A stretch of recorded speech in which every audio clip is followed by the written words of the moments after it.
If you weren't making your asparagus custard with 15 ingredients, what were you doing wrong?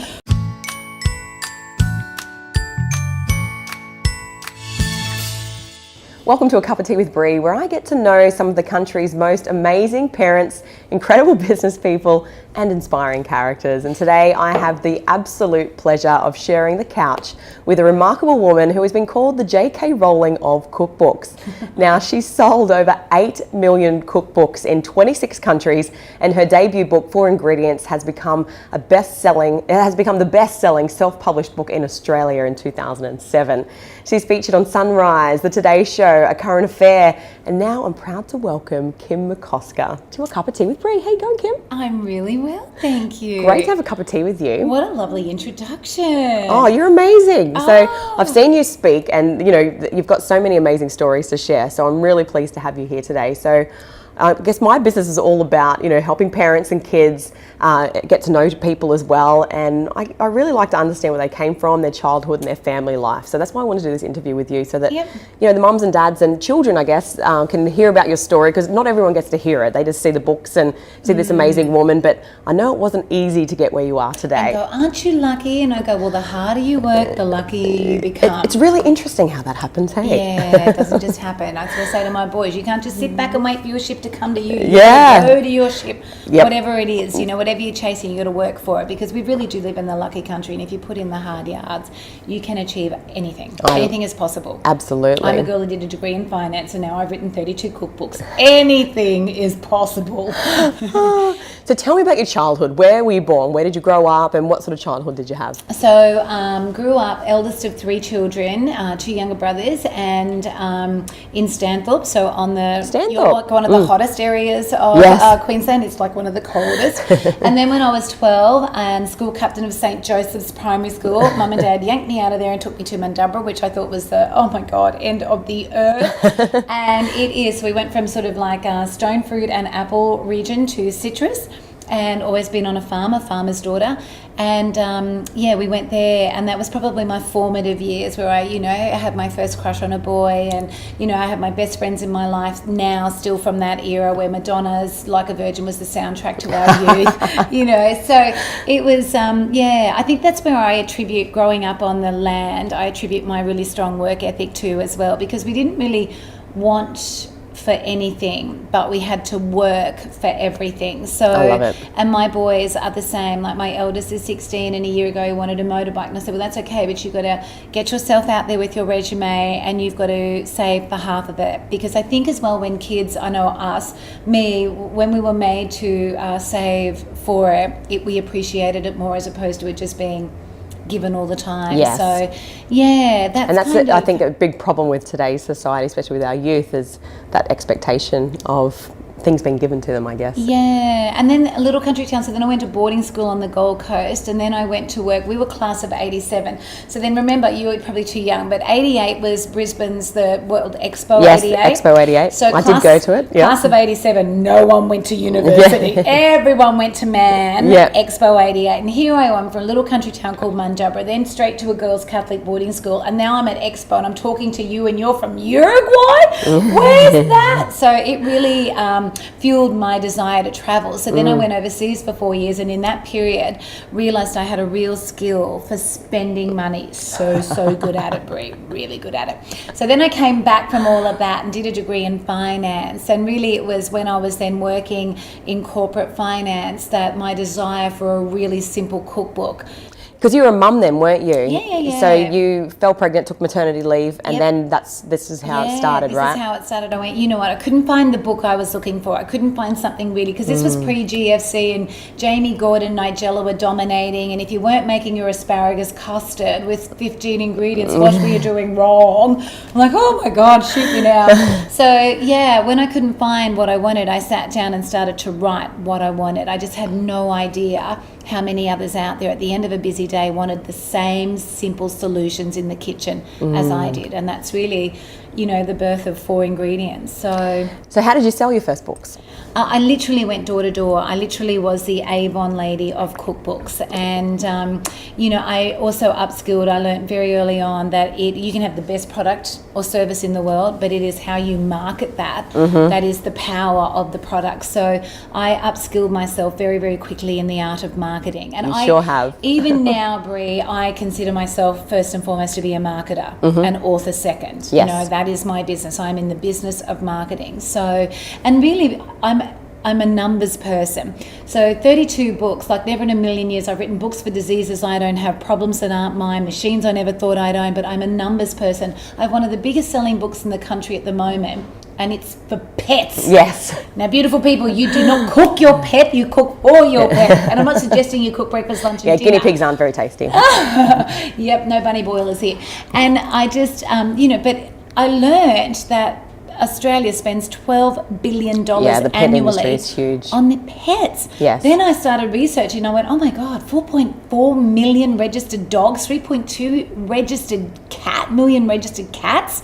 And these are only the ones that are registered. You don't have to register your birds or your guinea pigs or your goldfish or, any myriad, and you go regional, and a lot of people don't even register there. So, I write my titles based on numbers. You've been very successful at it. So tell me, obviously, going into cookbooks wasn't what you wanted to be when you grew up. So what did you want to be when you grew up?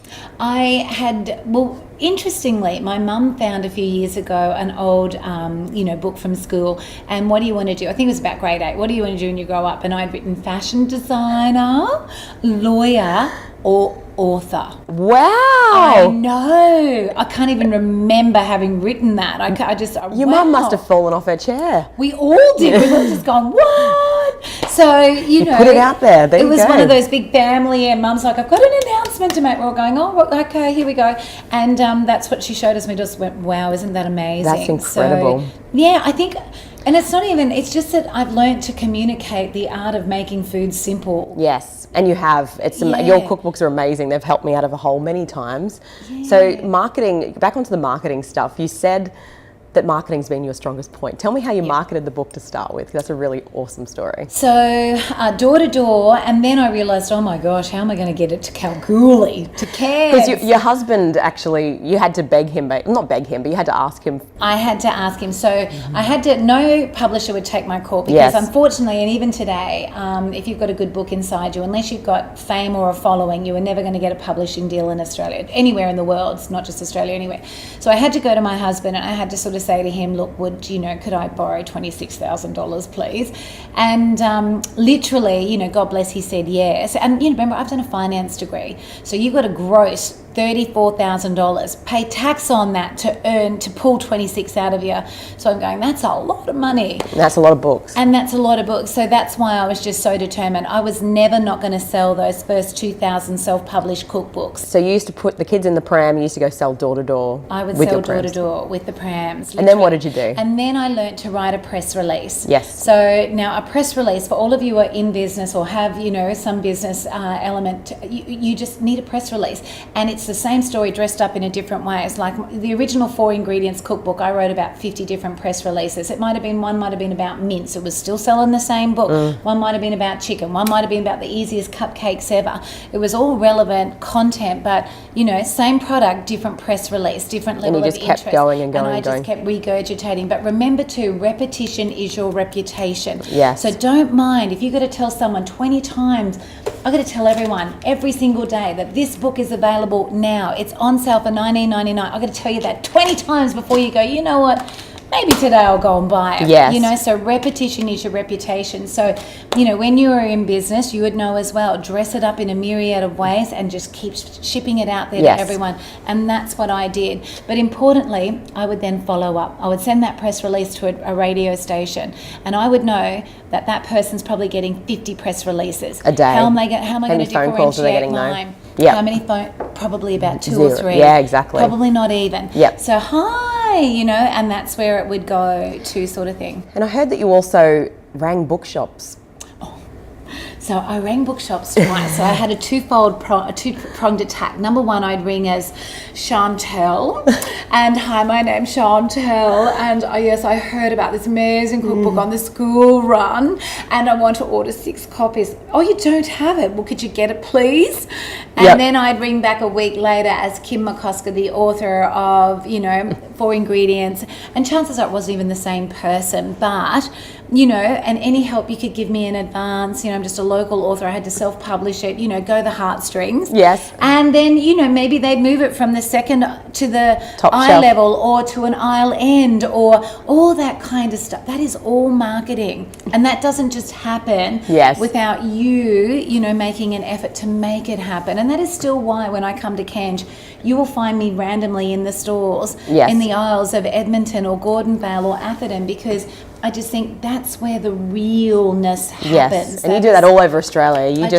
You are the PR queen, because you're on so many different shows, but then your big break came when you actually got on TV. Is that right? Yeah. So we self-published, and 2,000 cookbooks landed on my doorstep March 2007 and 2007, and then we just tried to try it and to break into breakfast TV. Yes. Breakfast TV. Couldn't get it. No. And honestly, I thought this guy was going to take out a DVO, this poor old EP, executive producer for Sunrise, and eventually one day he was ill, and Tom has answered the phone. Didn't realise it, but Tom's recently been divorced. All of a sudden, Tom's cooking for the children every second week. 4 Ingredients has sounded mighty easy to Tom. Yeah. Sure, come on the show. But you know what? That was a really good lesson for us to learn very, very early on. Don't take no for an answer. Yes. No only means no today. And no now, yes. And no now. It may not be. It might change. It's like your husbands. How many times can you say no? Oh, I'm not feeling well, got a headache. Oh, tummy. Oh. But they're persistent. They generally get what they want. So, same thing. So what's been one of your biggest personal achievements? Selling 1 million cookbooks. Wow. That was a big one. I bet. And I had coveted this watch.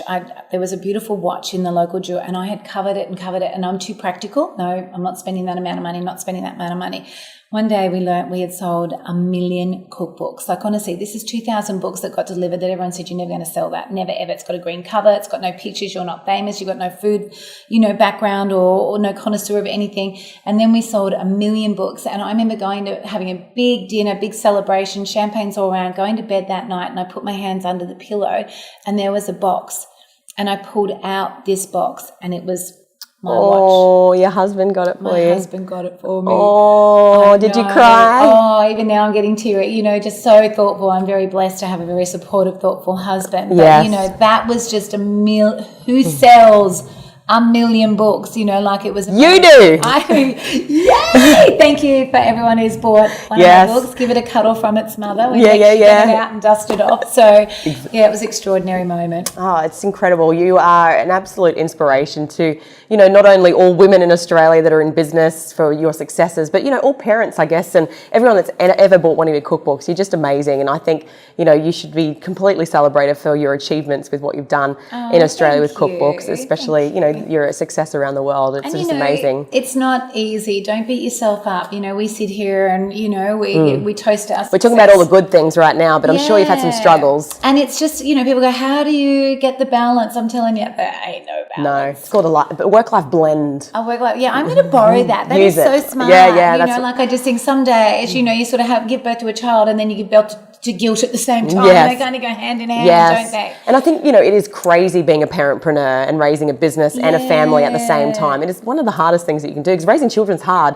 raising a business is hard, and I think you're just mad. You got to be really brave to try and raise both at the same time. And the primary objective of my life is to be a good mum. That is what I want to achieve. That's the one thing I want to be the most successful at. And sometimes I don't feel like I've got that balance right. Sometimes I feel like, I'm letting the team down a little there. So, it's a constant juggle. So don't beat yourself up. It's just, just take a breath when it all gets overwhelming, and just, what is the most important thing in this moment in my life right now? Okay, it's that's where I go. Yes. And then you just, when you've done that, because you're productive, you go, okay, well, what's the next one? Yep. Then you go there. Yep. And then you just sleep well at night. Yes, and that's the main thing. Get a good night's sleep. Yeah. So, what's the best piece of advice that you could give, that you've ever been given in life? What's the thing that you live your life by? Okay, probably the greatest gift I gave myself was an education. Doing a degree in finance, but the way that the trajectory my business followed was probably my biggest gift, because I see a lot of great businesses, a lot of great ideas, and for some reason, one reason or another, they don't make it. Now, I don't know why. I wish I did. I could share it with everybody.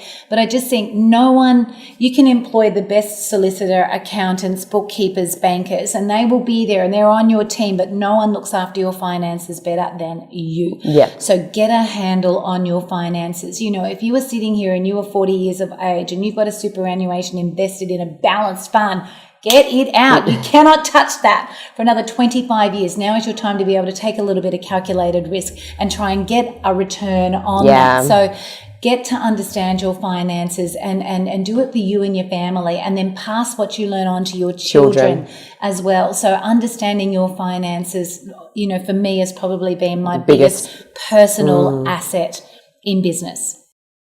Well, it's been such an honour having you on the couch with me today. Thank you so much for coming into the studio. It's been wonderful to get to know you better. If you'd like to see more of our episodes, and make sure you subscribe to our channel, hit the notification bell so you don't miss out on a new episode of A Cup of Tea with Bree, and we'll see you next time.